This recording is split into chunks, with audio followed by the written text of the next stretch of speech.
Olá pessoal, graça e paz, tudo bom? Gente, eu estou passando aqui para poder a gente dar sequência ao nosso estudo, ao desafio do Apocalipse, segunda temporada, uma bênção. Seja muito bem-vindo às nossas aulas. Você que ainda não assistiu, irmãos, a primeira temporada, a aula 1, 2, 3, 4, 5 e 6, corre lá no canal do YouTube e assista para você poder pegar a sequência aqui, tá bom? Nessa aula de hoje, para a gente dar continuidade nas nossas aulas, no nosso desafio, eu simplesmente vou trabalhar a introdução, tá? Então, na aula de hoje, eu vou falar só a introdução do que a gente vai tratar na aula, tá? Porque, como o assunto é longo, eu preciso que você esteja a par do que vai rolar, tá bom? Então, o que acontece? Nós estudamos a igreja, as 3 primeiras igrejas, né?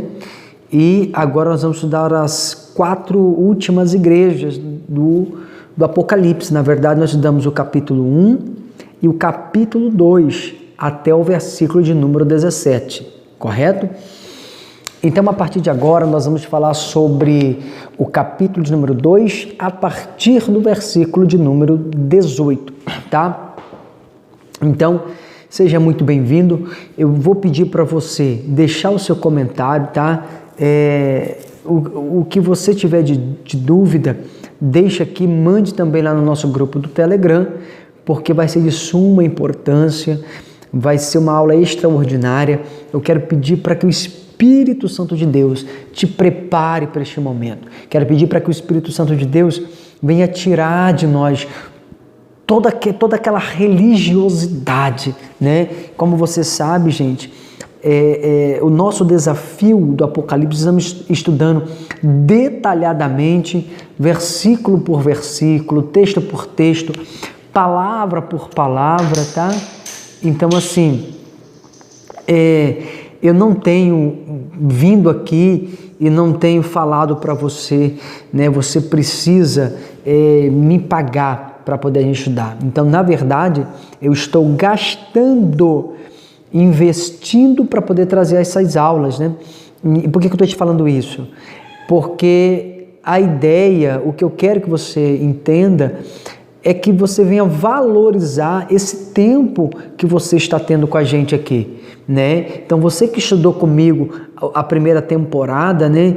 Você sabe que nós dedicamos o nosso melhor. Então, na verdade, é um desafio diário que nós estamos para poder fazer um conteúdo bom para você. Eu gasto para poder preparar um material bom para você. E a única coisa que eu peço em retribuição é que você valorize esse momento, é que você valorize esse tempo, tá? Então nós vamos entrar na igreja de Tiatira, mas antes da gente falar em detalhes sobre isso, eu vou contar para você um pouco a respeito desse período da igreja.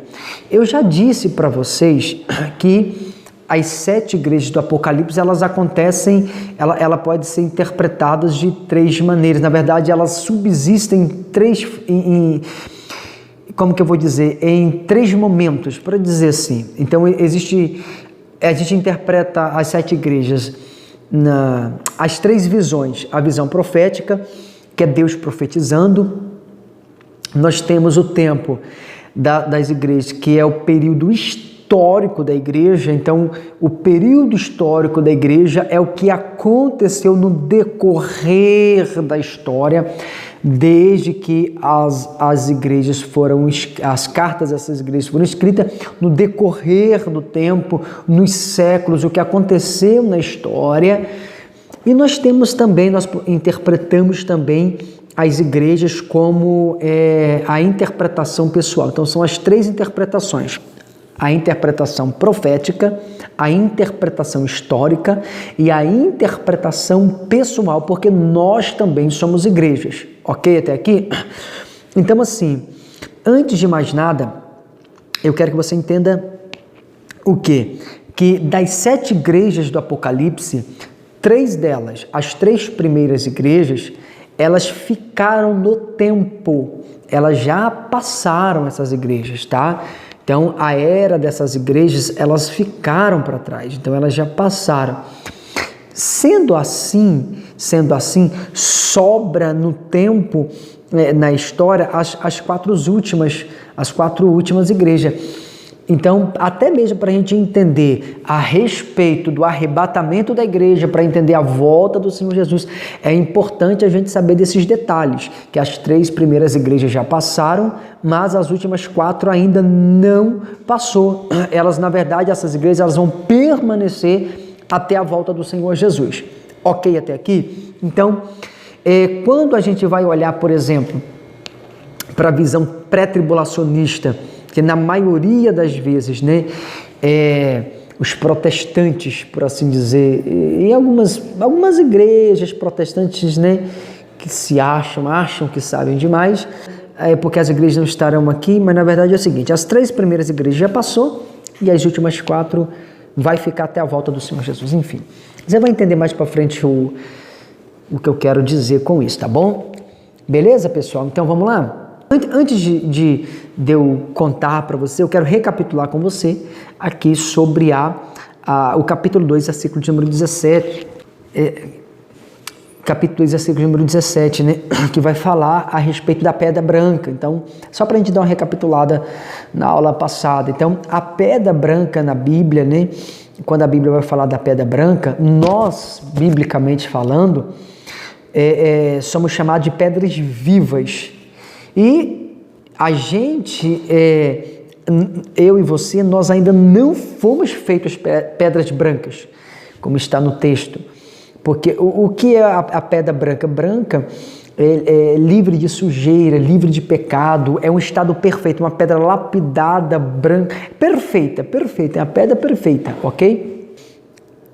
No verso 17 ali, nós vamos ter a ideia a respeito, né, do novo nome. Então, e por que é que nós vamos ter um novo nome? É simples, é porque no céu nós não seremos conhecidos por o nome que nós temos hoje na terra, tá? Então, é importante a gente saber que nós teremos um novo nome.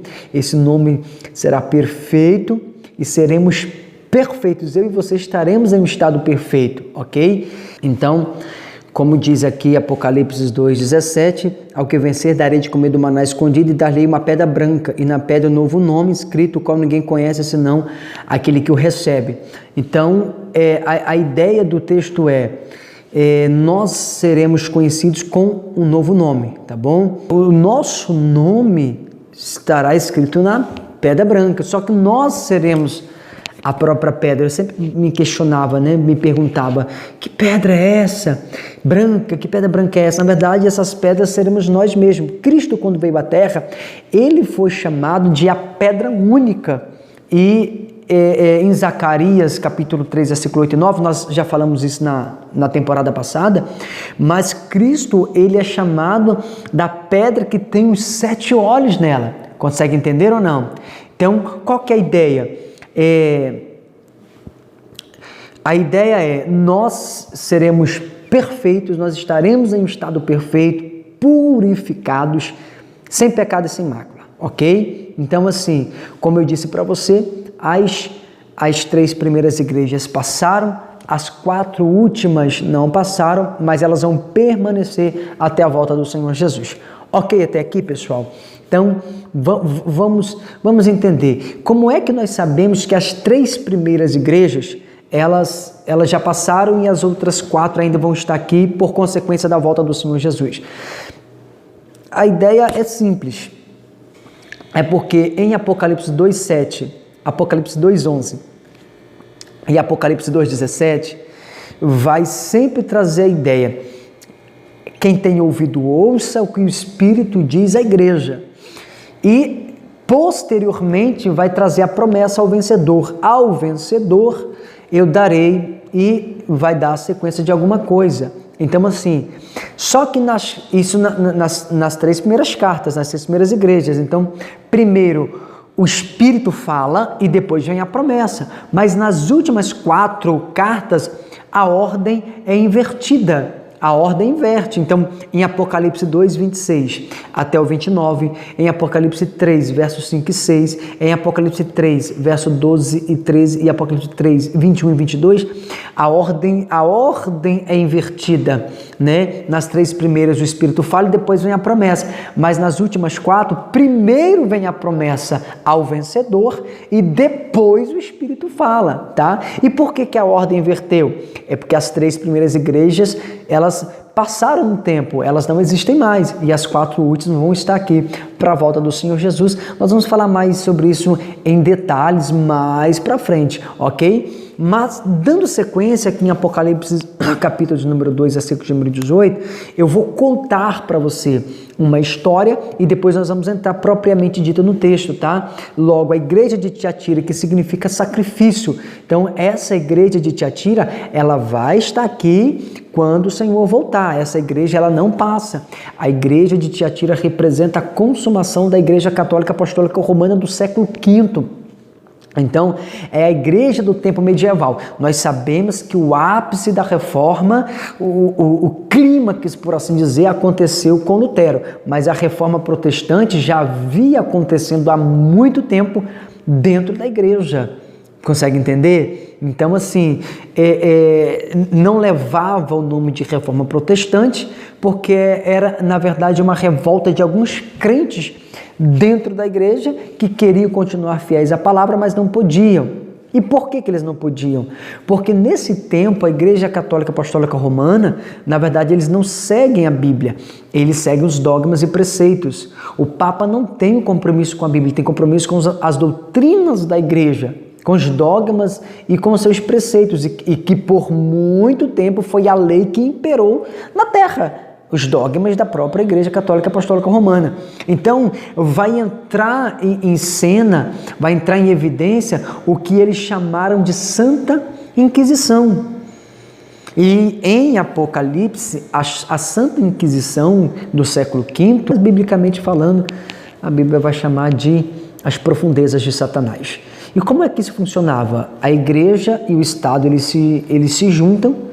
Isso na era de Constantino, nós já falamos um pouco disso, né? E isso desde muito tempo. Então, a igreja se junta com o Estado, ela escreve suas próprias doutrinas, ela escreve seus próprios dogmas. A Inquisição proíbe a leitura da Bíblia no século V, então só o clero podia ler a Bíblia. Nesse período, centenas de milhares de pessoas foram mortas pela Santa Inquisição. E o que é a Santa Inquisição?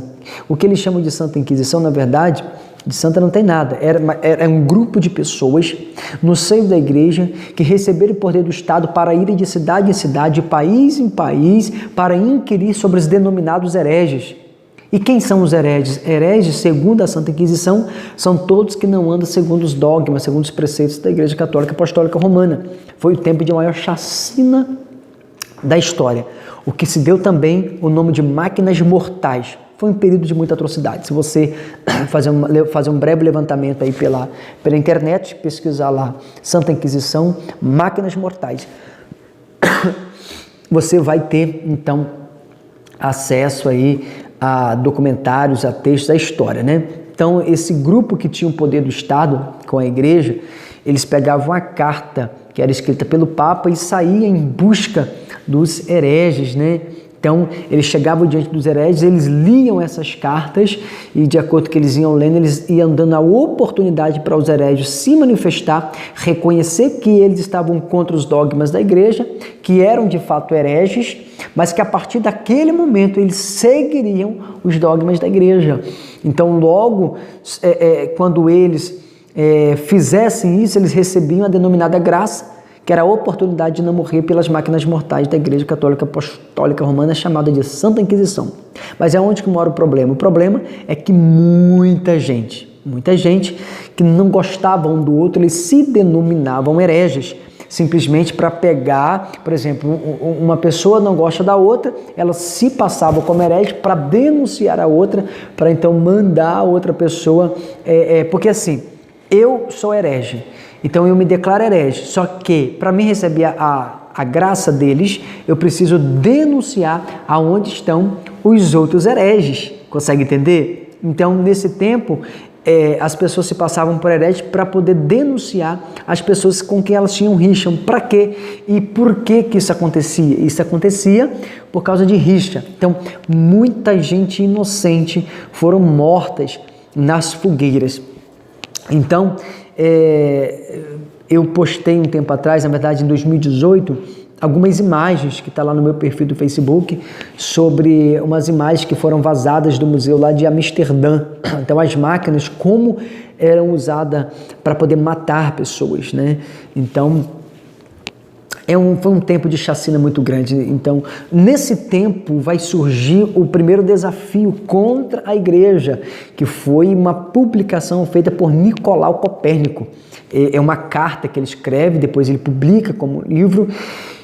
E a ideia da igreja do Estado é que o sistema ele é geocêntrico, ou seja, a Terra é o centro de tudo, mas Copérnico ele discerniu e ele debateu essa teoria dizendo que não, que a Terra não é geocêntrica, que a Terra é heliocêntrica, ou seja, o Sol é o centro e a Terra gira em torno do Sol. Então, essa ideia surgiu com Nicolau Copérnico.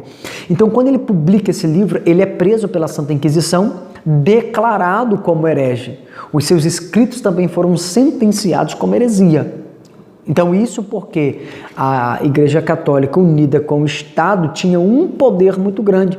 Logo depois vem Galileu Galilei. E quem é Galileu Galilei? Galileu Galilei foi um homem que contribuiu muito também para a teoria heliocêntrica de Nicolau Copérnico. Então, ele vai fazer essa publicação, mas a igreja não podia matá-lo porque ele era muito respeitado. Então, a igreja chama ele para Roma, oferece propina para ele, oferece presente para que ele espalha a doutrina da igreja que o sistema de fato é geocêntrico e não é heliocêntrico, mas ele não aceita. É interessante que ele vai pedir em troca da igreja, ele vai falar, eu quero que vocês, eu não vou publicar isso, mas eu quero que vocês reconheçam o escrito de Nicolau como o sistema sendo heliocêntrico e não geocêntrico, mas então ele vai, por causa disso, ele vai sofrer torturas, ele vai ser preso, enfim. Mais tarde vai entrar também em cena uma mulher chamada Madame Guyon, que foi a influenciadora de grandes mestres como Benihim, como Othmani, como Finney e de diversos outros mestres, né? Então eu dei uma olhada, eu dei uma pesquisada, passei uma leitura sobre alguns relatos da Madame Guyon. E ela, de fato, nós podemos entender que ela foi criada num convento e que ela tinha uma intimidade muito grande com o Espírito Santo. Então, a história diz que quando ela entrava no ambiente, as pessoas começavam a chorar em pranto, elas se entregavam, confessavam pecados, derramavam em lágrimas. Mas por conta disso, dela ser cheia do Espírito Santo, a própria igreja, na Santa Inquisição, eles vão prender ela. Diz a história que ela ficou presa, a Santa Inquisição prendeu ela pelo menos por 4 vezes, né? Mas, enfim, a presença do Espírito Santo, ela causa essas coisas. E tudo que eu estou te contando aqui, eu estou te contando para que você entenda aonde nós vamos chegar para falar da igreja de Tiatira. Então, é sobre esse contexto histórico que nós vamos falar. É o tempo da igreja de Tiatira. Então, nós precisamos entender que Jesus, ele é a resposta para a necessidade de cada igreja. Nós, se você for estudar um pouco e dar um pouco de atenção para esse tempo da Santa Inquisição, você vai perceber as cadeiras que eles faziam, que na verdade eles chamavam de tronos, e que nesse tempo foi as cadeiras cheias de ponte aguda, que eles colocavam fogueiras debaixo, eles queimavam pessoas vivas. Então, quem não confessasse, quem não seguisse os dogmas da Igreja Católica, a Santa Inquisição, que foi o período que nós vamos ver depois, chamado também de o período das trevas, foi um período de muita dor.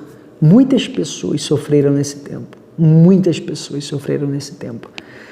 Então eu quero declarar sobre você que o Senhor venha preparar o teu coração para a nossa próxima aula, que nós vamos entrar propriamente dita nos versículos 18 a seguir. E entenda, irmão, entenda uma coisa, abra o seu coração, porque esse período da igreja de Tiatira vai chocar a sua crença. Pode ser que cause um conflito em você, mas se você suportar, acredite em mim, vai ser libertador para a sua vida, tá bom?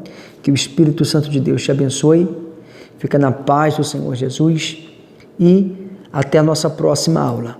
Eu apenas contei para você o fundo histórico, o contexto histórico do que nós vamos estudar na carta de Tiatira. Deus te abençoe.